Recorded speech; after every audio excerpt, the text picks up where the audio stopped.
Viking, ladies and gentlemen. 49 coming out, another community shoutcast for the OUSA Dota League Season 2. We're loading into Group 1 Best of 3 playoff. It's actually game number 3, the Heroes of Old up against NLC Viking.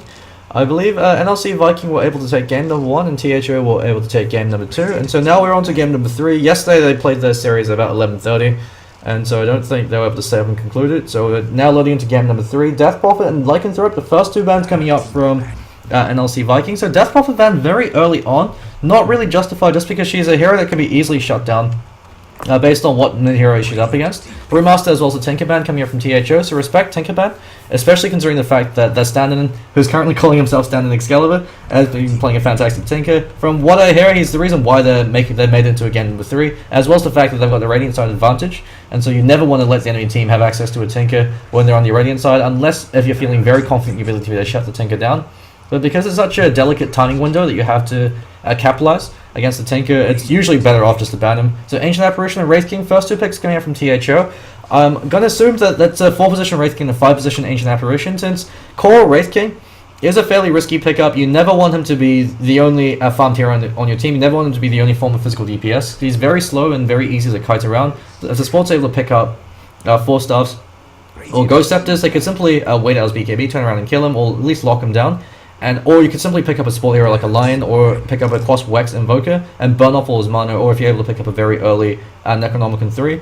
And Wraith King without Reincarnate, if he's unable to Reincarnate during a fight, you've pretty much lost that fight, because Wraith King really banks on that Reincarnate to help him ensure that he's able to win these team fights, since it lets him play very YOLO and blink forward into the enemy team, and just draw as much fire as possible before he dies. So Faceless Void, the third ban coming up from THO, as well as the Mirana. Tidehunter and Faceless Void weren't picked up in the first picking stage. Shadow Shaman and Earthshaker being picked up by NLC instead. Tidehunter now being banned out, and so traditional offlane heroes that revolve around teamfight are being banned out by both teams. Mirana ban, so it's a respect ban to Feral, who's currently their draft, and I believe is their captain. He likes to play the offlane Mirana as in that core position, and in their series up against Eastnug, he's actually able to do fairly well in the offlane.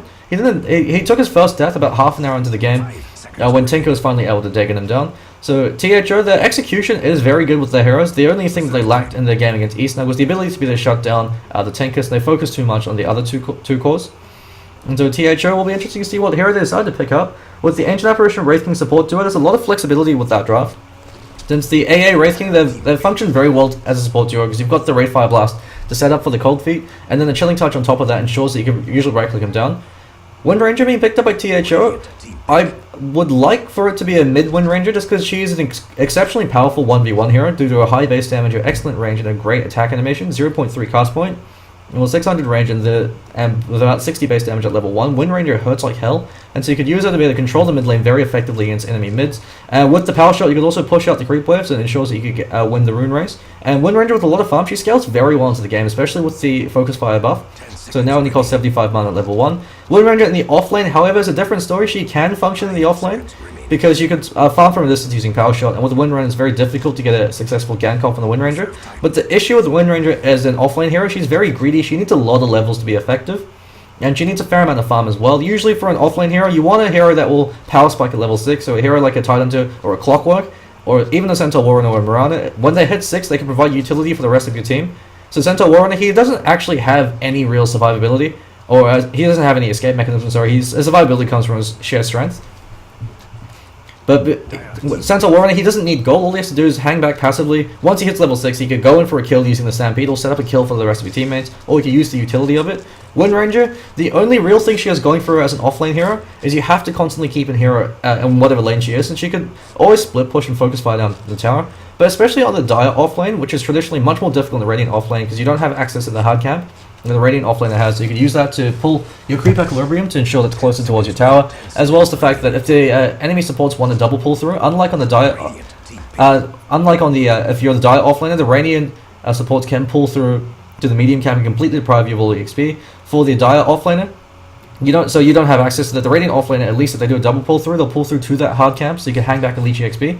Weaver is the 1 position pickup from THO. You can also run Weaver as in the offlane position, but unless it's a 1v1 offlane and you decide to clash tri-lanes, it's not really too effective, so most likely going to be a 1 position Weaver in conjunction with the Ancient Apparition, the Wraith King. A very powerful, aggressive tri-lane, especially if they decide to clash. Since Shadow Shaman and Earthshaker, they need a fair amount of levels before they really become effective. Since Shadow Shaman, at level 1, if you try, you have to skill the Shackle.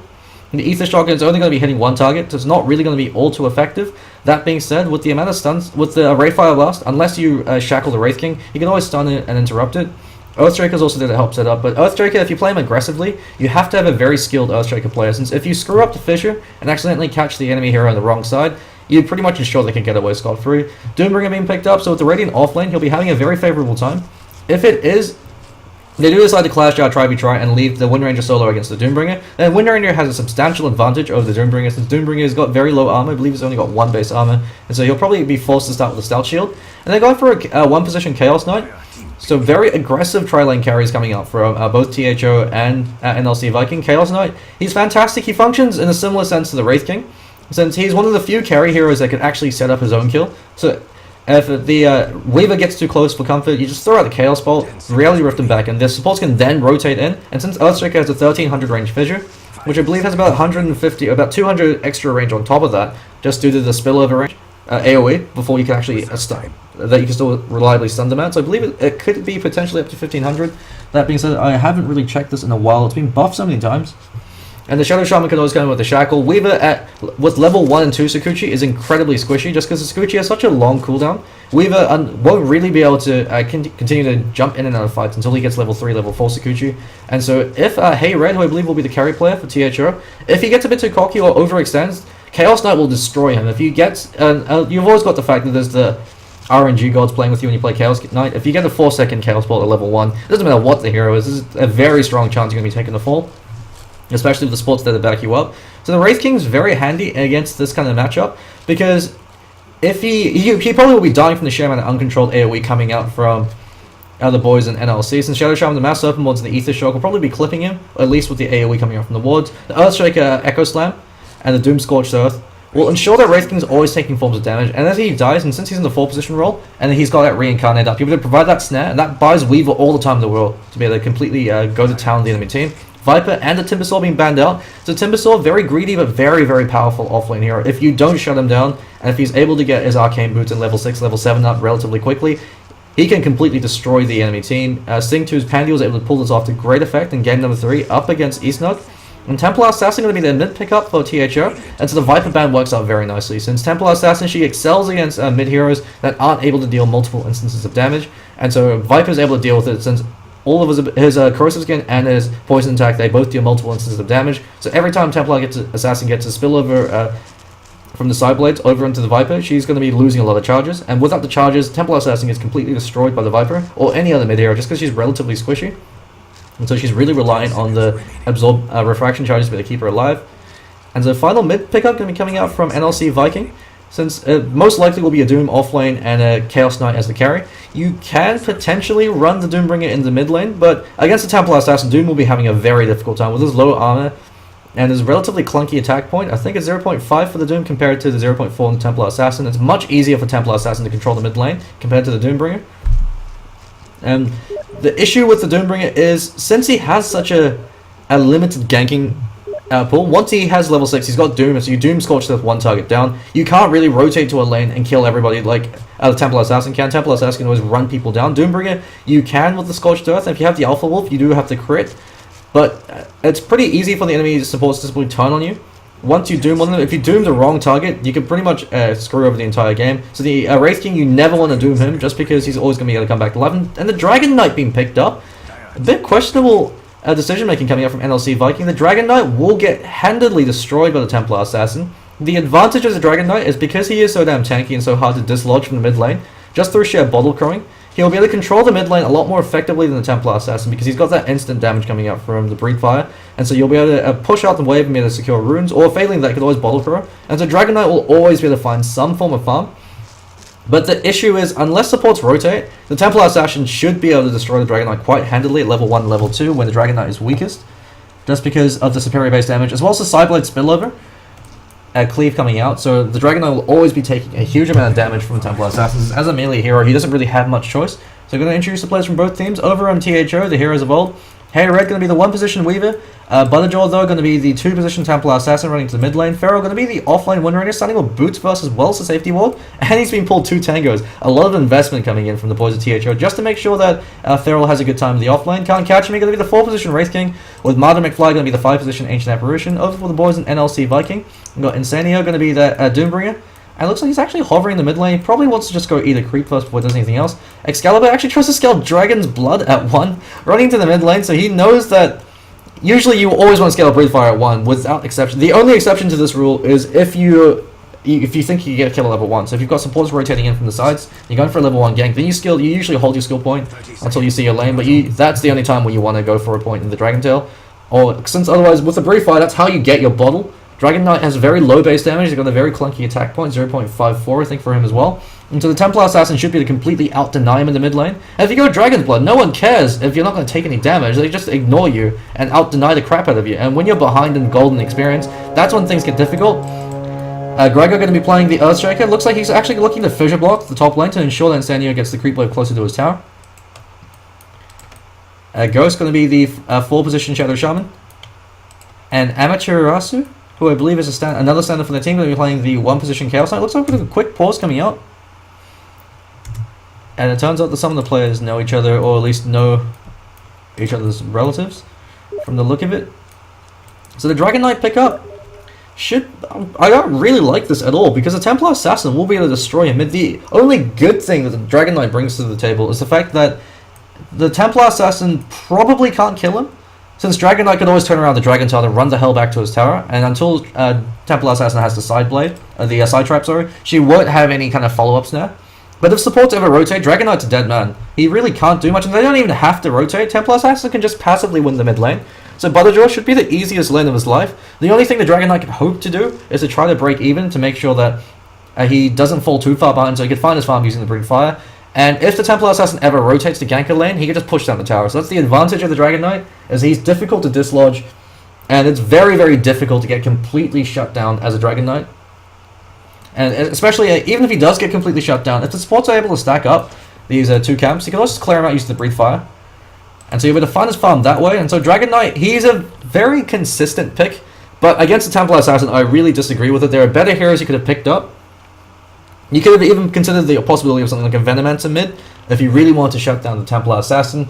Or if you wanted a hero that could break even but not lose, maybe you still have access to the Razor. So Razor's a hero that probably might actually even be able to beat the TA if you get a good link off. The extra instances of damage from the refraction shouldn't be, I don't think they get stolen by the static link, but then she's only playing around with 20, 40, 60 damage from the refraction. So we've got the Fissure Block coming in to ensure that Sanyo, he'll be able to hit level 2, especially since he's a Radiant offlane as well, so he should be having an incredibly easy time. Can't Catch Me, rotating through the mid lane, he's got sentries up on him. They could be looking for a level 1 gank just to ensure that they're able to get the kill. And Standing Excalibur has to be careful, since with Dragon Blood at 1, he isn't going to be able to do anything against Butterjaw. He has a little bit more sustain, but you just ignore him and just out-deny him. And Butterjaw, though, there we go, now he's starting to go for the denies. Denies are much more important against the hero, especially like a Dragon Knight where you know you're going to win. You want to shut him down even more. Since if Templar Assassin gets a great lead, she can start to snowball and take over the pace of the game. And Templar Assassin, she's relatively rare in the sense of she's a snowball hero that's almost guaranteed to win her lane against certain matchups. And when she wins her lane, she scales very well into the late stage of the game as well. So she's one of those heroes that if you give her the right conditions, she can pretty much determine the outcome of a game. And so Butterjaw, he has that condition since he's up against a melee hero, and a melee hero that can't really deal any kind of damage to him. But the Fissure Block comes out. Excalibur, he doesn't have the Dragon Tail. He chose to scale Breathe Fire at 1. See, if he'd held onto a skill point at 1, so they're going for that useless point in the Dragon's Blood, that could have actually potentially been a kill, as Templar Assassin, he has only got 3 charges of the fraction at level 1. In the Sideblade, he scaled up Sideblade as opposed to the Melt, since he thought he was going to be playing for the passive lane control standard Templar Assassin build. So Excalibur could have actually gone for a kill there, especially since that was a pretty good Fissure Block, and showed that Butterjaw wouldn't be able to make it up the ramp in time. But instead, because he opted for that early point in the Dragon's Blood, wasn't able to accomplish anything with it. Amaterasu, looks like he's having a pretty good time. It's a 4-for-4 up against Feral. He's actually got 1 CS. A Ghost really has to be moving forward and harassing him. But the issue with the dealing with the Wind Ranger, especially when it's just one support hero, is that, well, one range support hero, she could just right-click you back, and with the boots advantage, he actually can go for a kill. So Ghost playing very passively, but without without Gregor there, he really doesn't have much choice. And in the top lane, Doombringer, he's doing his thing. He eats this out of Hellcaller, so that gives him a huge amount of passive regen. So that's a fantastic creep to ensure that you don't get harassed out of the lane.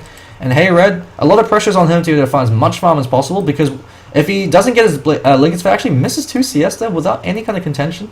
So a bit of a questionable play coming up from him. If he doesn't get the Lincoln Sphere up in time, the Doombringer will completely destroy him. He has to get more levels than the Doombringer, or at least break even with him. Butterjaw once again eats a fish to the face, but with the refraction up, he's not really too fussed. And Excalibur's actually winning in the mid lane. Not really too sure how this should not be happening at all. The Dragon Knight can't contest with CS the same way the Templar Assassin can. He's actually going to get an Illusion Rune in the bottom lane as well. And so Excalibur's actually doing far better than he should be in this matchup. Butterjaw really has the advantage from level 1, especially with the useless Dragon Blood pickup. He should have denied more. He's only actually got 1 deny on the Templar Assassin that has Sideblades up. The thing with the Templar Assassin is you don't even have to go for CS to get CS. You could go for denies and still get creeps. So Sideblade spillover damage will ensure that you still deal enough damage to go for the creep kill. And so misplays coming out from Butterjaw. This is a matchup that he shouldn't be losing. That actually could be First Blood coming out, but unfortunately no. There's no point over in the Dragon Tail. He actually had a free skill point as well. So it looks like both Excalibur and Butterjaw making a few questionable decisions over in the mid lane. And the bottom lane, Feral, he's going to pick up a lot of free experience, especially with the creep equilibrium pushing this far forward. So Amaratu not really being able to control the creep equilibrium that well, despite the fact that he's actually got a fair amount of denies, all things considered. And Ghost, he's actually not accomplishing anything at all in this lane. He should either be stacking, pulling, or zoning out Feral, otherwise he should just rotate to another lane. If he rotated with Gregor, that would be a kill in the mid lane. You can't leave Amaratu alone, but if you're just sitting there passively leeching EXP, not even going for right clicks on Feral, then he's going to be having an absolute ball of a time. And Feral, with the boots advantage as well, is actually doing a lot better than he should be in this offlane. That's just due to the passive supports. And so Gregor, he's just been stacking, so he has been stacking up this camp to ensure that Dragon Knight, he has that influx of gold coming in, should he lose his lane. But since he actually seems to be winning his lane, he'll be having a fantastic game. If he decides to go for an early Shadow Blade, it's a fairly outdated item build now, especially with the Shadow Blade nerf. Butterjaw actually misses a CS, even though he wasn't contested, so not really too sure what's happening there. Haste Rune being pinged out. Excalibur should be the pickup. He actually could turn on Butterjaw right now. Butterjaw does have a point in the meld, and Excalibur, he knows this. He turns around, stuns him, Fisher block as well. Butterjaw does have the meld, so he can actually just sit there, and Excalibur just backs off. He knows he really can't go for a kill. There's no dust, there's no sentries, but he does force a support rotation from Martin McFly. And this mid matchup, I feel like I'm in opposite lane because this shouldn't be happening. Well, in this vacuum, assuming both players are equal and the same amount of items, there's no support rotations. Templar Assassin should be completely destroying the Dragon Knight. But it looks like Excalibur, more skill up on him. More power to him, that being said. If he's able to win this matchup, then by all means win it. And Amaratu, he's constantly taking a lot of harassment damage. Ghost isn't doing anything. He really should be zoning Feral out from level 1 from experience. Especially with the point in Ether Shock, since if you're against a hero like a Wind Ranger where you know you're not going to get in range for the Shackle, just good, especially since she started with boots, Greg actually taking a lot of damage. Could potentially turn around for a kill if he's not too careful. Excalibur pops the EDF, starts throwing a few more right clicks, and Butterjaw every single time Excalibur runs forward, he's not using the refraction. And he's losing his refraction charges somehow, either the creep damage or just to casual right clicks, but this should not be happening. And Excalibur in the mid lane, well, now that he's got his EDF up, and he's getting the EXP as well as the gold advantage, he's going to be able to take a tier 1. And there's nothing Templar Assassin can really do to stop this.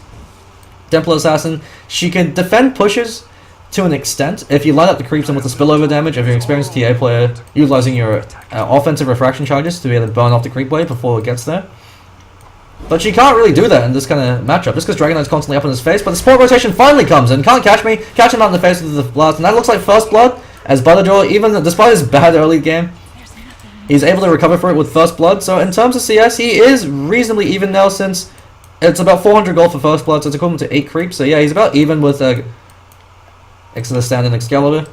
And Amaratu in the bottom lane. Will be interesting to see what army he chooses to go for. Looks like he's going for the Hand of Midas. So he'll be having about a 6.5 minute Hand of Midas, which isn't too shabby. Usually it's a 6-minute Midas.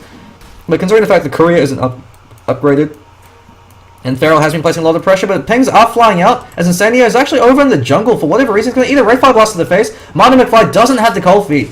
But with a few right clicks, I'm actually going to bring down. Never mind, Defensive Fissure flies out. Butterjaw with the side trap, he catches out Gregor. Gregor could be taking 4. He's level 2 with no mana, so no more mana for the Fissure. He's actually body blocking himself a bit. Chilling Touch being used. They could have committed for that. They choose to back off. And the mid lane, Excalibur, Dragon Knight doing what he does best. He's gonna nibble away your tower. Every time you leave, he's able to punish you. That's the reason why he's such a powerful mid pickup, is he's difficult to dislodge, and when you leave him alone, he'll deal a lot of damage to tower. Might actually be able to take him for free. He's a hero that becomes a lot more powerful. It hits a huge power spike when he has access to the EDF. Feral called out no shackle coming out from Ghost. He was in range, but they chose to go for the Ether Shock. So that was a free kill on Feral that Ghost completely botched there. Chose to go for the Ether Shock instead of the Shackle.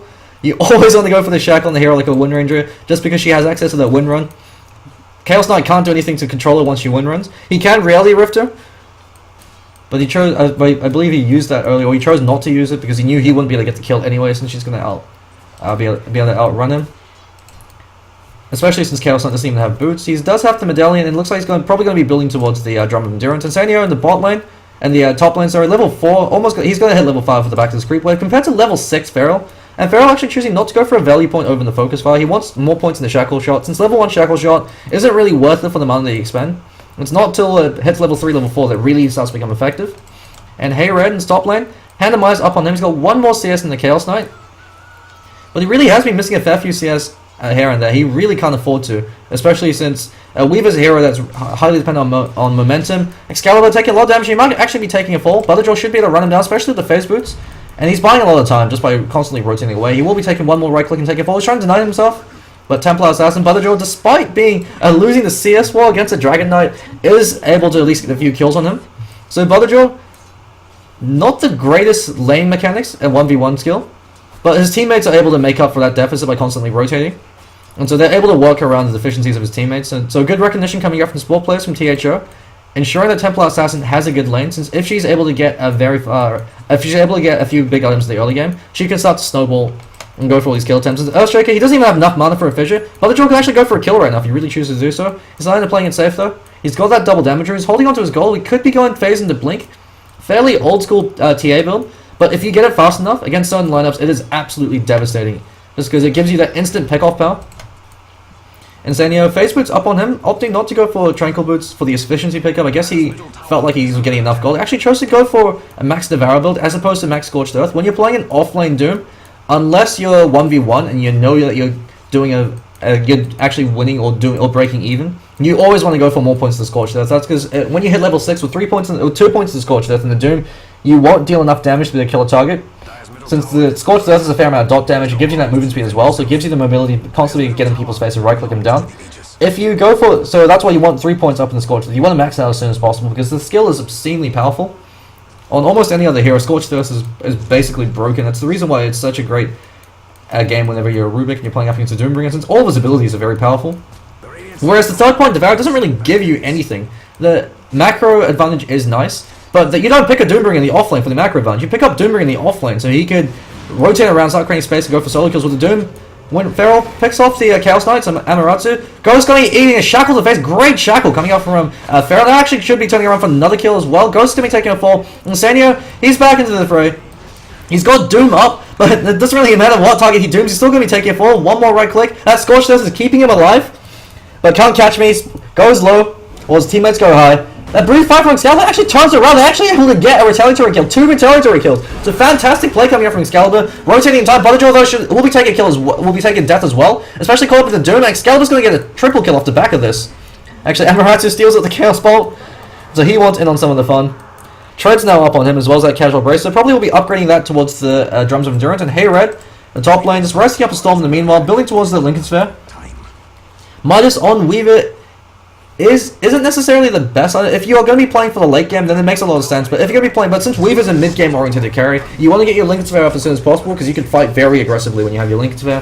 When you have just a Midas, you can't play as aggressively because Midas doesn't give you anything in terms of ganking or team fighting capability. In the later stages of the game, the attack speed is nice. Can't Catch Me actually caught out the Chaos Ball. Amaterasu is taking a lot of damage as well. Can't Catch Me now. He's got Reincarnate, so he's actually popped it. Amaterasu is very low. He's got to be careful. A Power Shot from Feral might be able to bring him down. Can't Catch Me turns around, throws out the Ray Fire Blast. Shackle Shot flies over on Amaterasu. Power Shot lands. Unfortunately, he canceled a little bit too short. It was a little bit too sharp with it.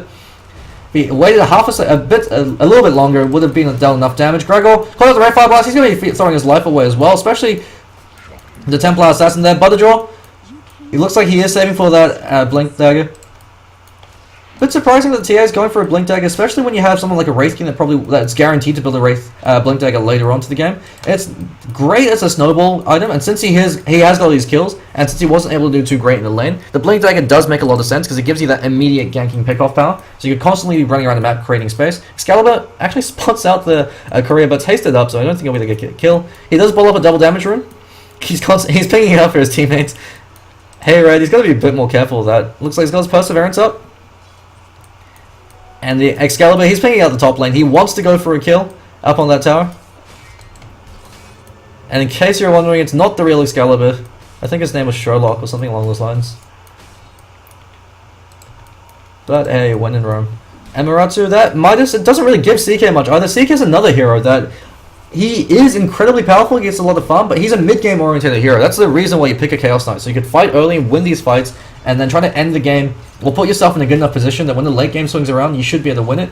So you either end the game before it goes to the late game, or you put yourself in such a good positioning by building such a huge golden experience lead by taking all the towers and by winning all these early engagements, that it's okay for you to rest on your laurels a bit, since you'll have one item advantage, and you can use that to be able to push and try to reach high ground. So the Hand of Midas on the Chaos Knight, otherwise it doesn't really give you too much. The experience is nice, especially since you want that maxed out Phantasm, and the gold is always handy as well. It's just he's not necessarily the greatest late game here, unless you get obscenely farmed. Great two-man shackle over on the back line as NLC. Gregor takes the fall. Mass open world trap over him, but he eats the Doom as well. A lot of hatred up on him. Martin McFly back away. Excalibur should be able to bring him down. Nevermind, stands his ground, gets one more right click. Hey Red, meanwhile, doing damage in the back line. Insanio gets taken out with a power shot. Triple kill over on Feral. They finally do bring down Butterjaw, as well as Can't Catch Me. Feral, that's going to be an ultra kill coming out from him. He's got power shot online. If he's able to land it, the H Apparition Ice Blast steals it instead. So Feral, he wanted that Ultra Kill. This Wind Ranger offlane should have been completely zoned out, especially with the Shadow Shaman and the Earthshaker. You Fissure block him, and then you catch him out the Shackle, and Wind Ranger dies immediately. He's incredibly squishy, especially with the Chaos Knight there, to be able to set up the kill with the Chaos Bolt. Or even with the Reality Rift to be able to ensure that you get a better Fissure off. But Ghost wasn't able to accomplish anything in that bottom lane. He didn't stack, he didn't pull, he didn't even zone out the Wind Ranger at level 1 when he's at the weakest. And then he didn't even rotate to the mid lane with Gregor to ensure that Excalibur would have an easier lane. And we've now got the Blink Dagger online, 14 minutes into the game. Not the earliest Blink Dagger. I mean, if you've got good CS and a few kills here and there, you could probably get it by the 10-11 minute mark. But that being said, considering Butterjaw's CS, not too bad. And in terms of net worth, hey Red, still leading the scoreboard, just because Amaratsu has taken so many deaths. He's taken, I believe, 3 deaths in the last 5 minutes. He really hasn't. He was off to a great start, but now the engagements have been happening, and the rotations have been happening from Feral especially. Things are looking a bit grim. Excalibur eats a power shot to the face, but with 4 points up in the Dragon's Blood, he's very difficult to bring down, even with the Swarm there to nickel away his armor. Hey Red, he's about 1.3k off his Lincoln Sphere, and so probably will be finishing it in the next about 5 minutes or so at the rate he's farming, 4 to 5 minutes, especially with the Hand of Midas. And so they kind of want to wait until Weaver picks up the Lincoln Sphere before they do anything else, or at least the Weaver doesn't want to get engaged until he gets the Lincoln Sphere. He just wants to sit in the lane, keep farming. The rest of the team can group up and try to go for the pickoffs. But the Weavers, especially since he chose to skip boots, since he's going for that Midas to Lincoln's rush, since Weaver's one of the few, the only carry in the game that can actually just completely skip boots at the early stage of the game. And actually some players in Southeast Asia, especially from Arrow and Titan, they actually like to completely forego boots on Weaver altogether. Not really in that camp, just because Treads is actually fairly cost efficient for what it gives you. But it definitely is an option in the early stage of the game to just forego boots in exchange for picking up your Hand of Midas or your Perseverance a bit earlier. The advantage of the Wind Ranger as an offlane hero is he's one of the few offlane heroes that makes it very difficult to push and take a tower, just because you can constantly hang back and throw out power shots. And so that's the advantage of the Wind Ranger. Beastmaster is also another great offlane hero for that reason. And since if you can't kill the offlane hero, you just take that tower. That's usually the best way to go for it. Or ideally, you kill them, then you take the tower. You go on Navi on them. You rotate very early on, especially if you have a hero like an Enchantress or a Chen. And then you deprive them of that, the enemy team of that map vision. But that being said, the offlane tier 1 is usually the lowest priority tower in the game, just because it doesn't really provide that much map control. Mass almost been committed to the top lane to ensure that tier 1 takes a fall. Now the safe lane tier 1 is a completely different story. Excalibur eats a Shackle. Shackle doesn't unfortunately latch. Now Mass Open World should be the clean up tower though. They can't go for the deny against it. And Shadow Shaman, he can pick up an influx of much needed gold. Dragon Knight, what's the Gloves of Haste? He could be going towards a Maelstrom or an Armlet. Armlet Medigian, not the greatest pickup on Dragon Knight. It's not bad just because he is a strength hero and armlet is incredibly cost efficient. Actually, hey Red caught on tower range as well. He's going to be very careful. He's got time lapse. He should be able to lapse out. But if supports were able to rotate a bit faster, Doom is not making as well as a shackle. And hey Red, he now takes the fall. That's 2 ultimates expended to bring him down. 2.5 if you count the EDF, but the EDF was used longer before that. Amaratu, double damage rune. Looks like he's going towards the Armlet Medigian, so now he's got his drum up. Armlet Medigian does provide a huge influx of cheap stats. But the issue with the hero, such as the Dragon Knight, if you go for the armlet, is you don't have anywhere to sustain the armlet. You only want to build an armlet on either on a hero like a Sven or a Chaos Knight that benefits from the huge increase in strength, because you've either got illusions or you've got the God Strength. He actually gets lucky with the Phantasm, so he gets 3. Or you want to build it on a hero like a Lifestealer that can sustain the armlet usage, because they've got that inbuilt lifesteal. Otherwise, the Armlet or someone like a Wraith King, because I've got the inbuilt Vampiric Aura. Otherwise, the Armlet Medigian, it gives you a benefit for the first 11 seconds, and then after those 11 seconds, it starts to increase in it starts to result in a net increase in health. But even then, if you get stunned while the armlet's on and you get nuked down, the degen actually it hurts like hell if you leave it on, especially on a hero like a Dragon Knight who actually doesn't have the greatest strength gain. If you go towards a Maelstrom, it's actually a pretty good pickup on a Dragon Knight, but the only issue with it is all of THO's teamfight can be negated if you go for a BKB. So Dragon Knight, if he gets a very early BKB in these team fights, you can't touch him. He's too tanky to bring down with physical right clicks. Even with the Swarm and with Meld, unless if you expend all of your resources trying to bring him down, in which case your team's going to win a fight because Chaos Knight's unmolested, the Doombringer's unmolested, they can run in and do their thing. And you're achieving your job then as the team's bullet catcher by drawing fire. But if you go for a Maelstrom, you just stun the Dragon Knight and ignore him. You control him and you leave him alone, you kill everybody else, and then you turn around and kill the Dragon Knight. Because he's so damn tanky with the Dragon's Blood. Now, it's not worthwhile to kill him unless if you're able to nuke him down very quickly. And unless he's able to catch him, if you catch him out of position. But in a 5-on-5 engagement with the Dragon Knight up in the front line, you don't really want to deal with him just because you're not going to be able to kill him in time for it to be relevant. You want to kill everybody else. You want to kill the support heroes off. You want to kill Ghost since he's he's probably the highest priority target over on NLC because he's very squishy, he's very slow, and he's easy prey. And his spells can actually swing the course of a fight. If you can kill him before he gets Serpent Wards off, or kill him before he's able to control the team fight with the Hex and with the Shackle, you have that decisive advantage over the enemy team. Well, the draw blinking forward, even though Excalibur has haste, haste is just one off though. TP coming up and can't catch me, stuns him in the face, and that looks like Excalibur's going to be taking a fall. Maelstrike lands on him. Actually, never mind, he actually hit a creep. Punisher hit a creep, Shackle unfortunately doesn't land. Mana McFly is able to go for some body blocking, catches him out with the Chilling Touch, and then Butterjaw, despite the fact that he missed the Maelstrike, hit a creep, able to bring him down nonetheless.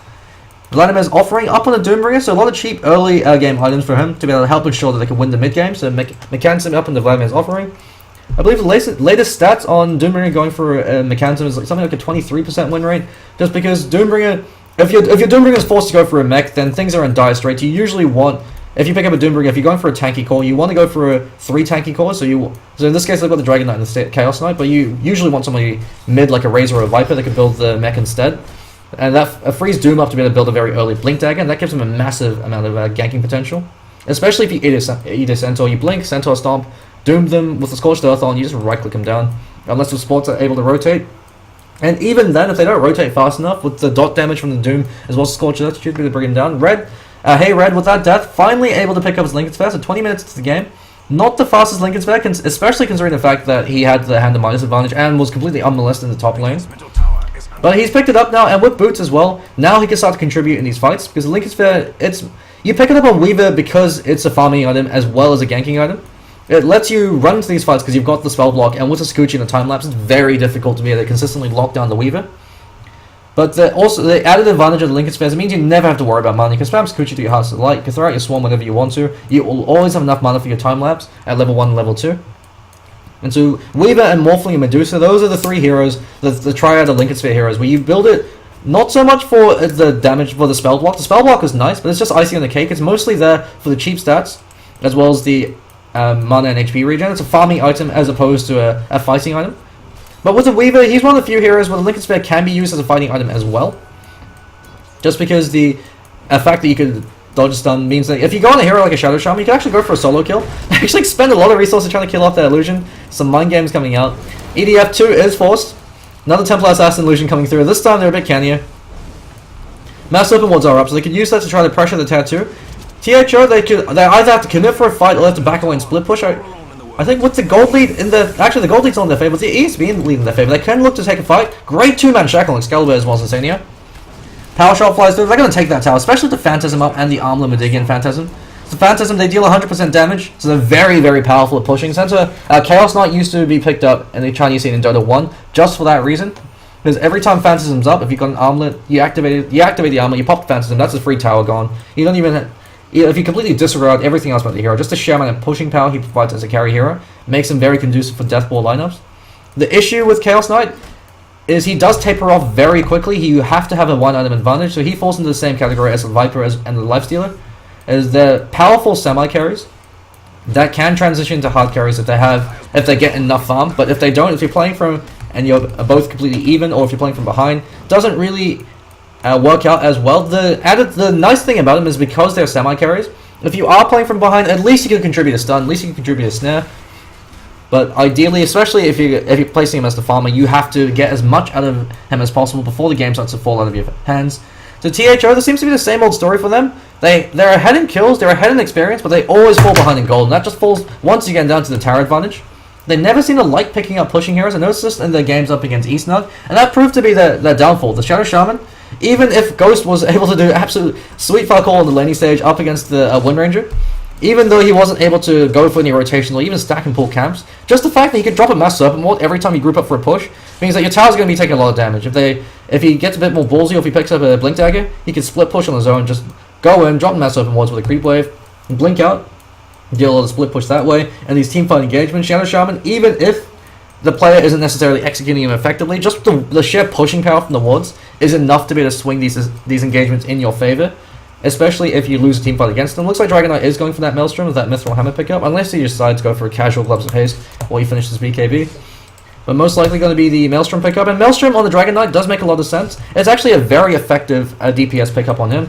I would prefer the Assault Cuirass against this particular lineup, just because you've got the Templar Assassin as well as the Weaver, and Weaver probably will be building towards the Desolator, but the Doombringer can also build towards the AC, and so Dragon Knight, if he goes towards the early Molnir, can deal a fair amount of damage, because you've got double AoE damage coming up from him, since you've got the inbuilt cleave coming in from the EDF2 and the EDF3, and you have the lightning procs coming up from the Maelstrom and the Molnir, as well as the fact that once you get EDF3, you've got the free Ayasgadi, and so Dragon Knight, he doesn't necessarily need to build damage. All he really needs to build is attack speed, so the Molnir works very well with him. You can build damage on the Dragon Knight, but you just want to, so long as you're able to constantly keep hitting their carry with the 30% snare, you can pretty much decide these fights. They're not going to be able to kill you in time.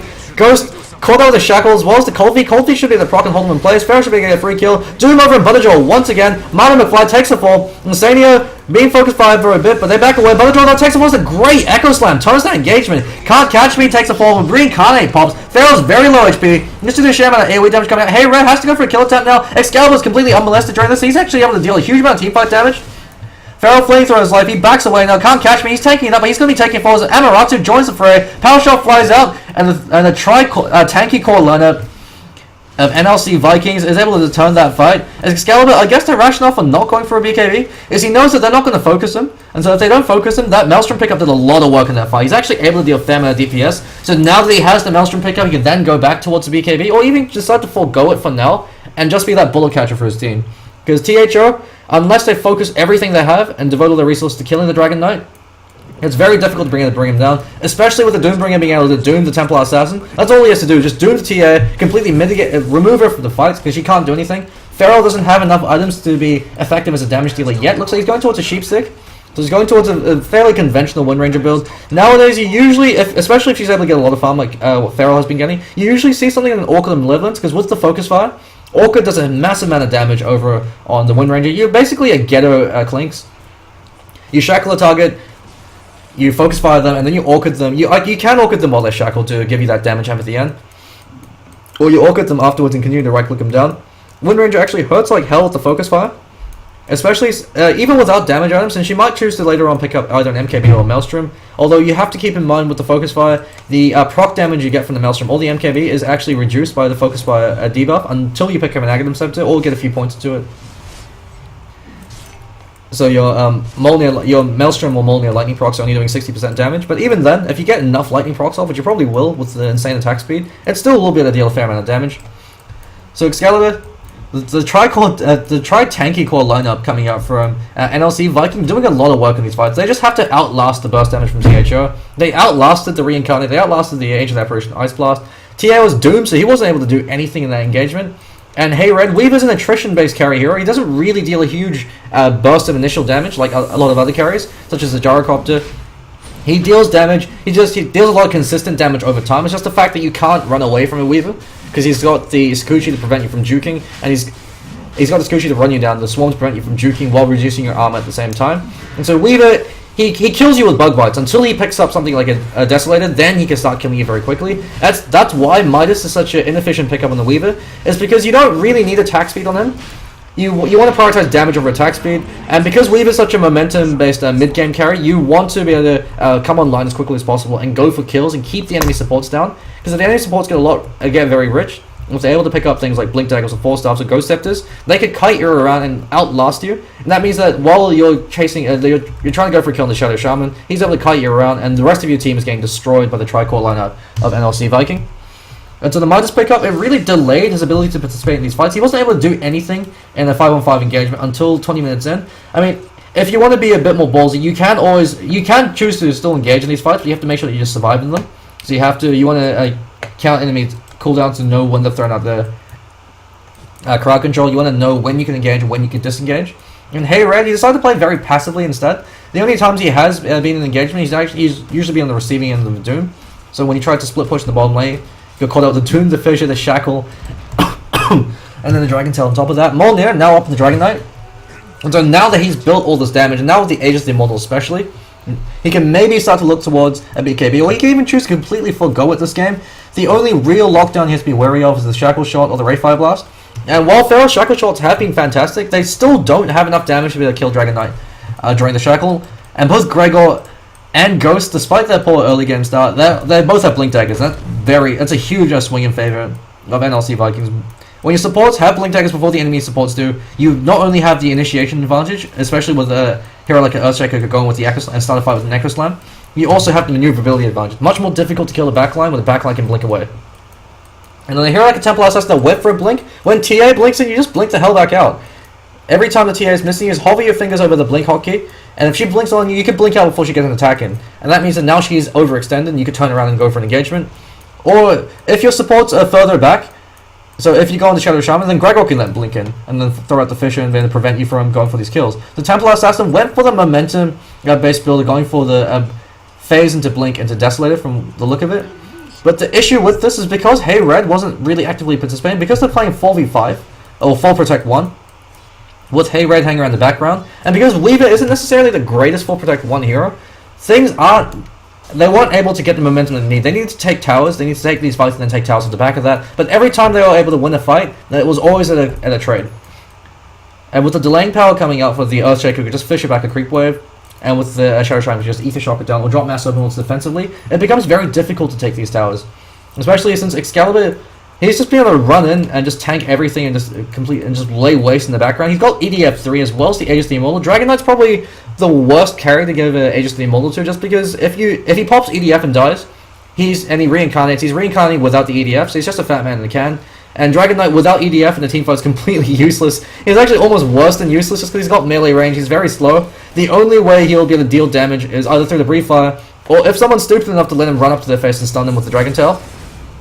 And so, with the Aegis of the Immortal, Dragon Knight, he doesn't want to use his EDF then, so what he could do, the advantage of having that Aegis, if you've got a transformation spell, or the way you usually should play it, is you want to just play Hyper YOLO when you're pushing the tower, so Dragon Knight on his own just starts teaching the tier 3, forces the enemy team to respond and kill him, and then when he reincarnates, then you pop your EDF, and then you take a fight. So Excalibur, he says nuts to that. With the Mass Open what's been committed, he's deciding to stand his ground. If they do kill Excalibur, his team fight impact will be completely mitigated. It looks like they're going to do so. So he's going to reincarnate now without the EDF. Butterjaw though, now caught in place with the Phantasm as well as the reality. Can't catch me, turns on chicken. He's being smacked apart by Amaratu, picked up a Mantis Doll. Hey Red, he's right clicking away, but there's only so much he can do. He's focus firing the wrong target. Now caught up the stuns. He's stun locked to death. He doesn't even get the time lapse off. Amaratu gets a triple kill. That's going to be a first of the racks going in favor of NLC. That actually potentially could be gained.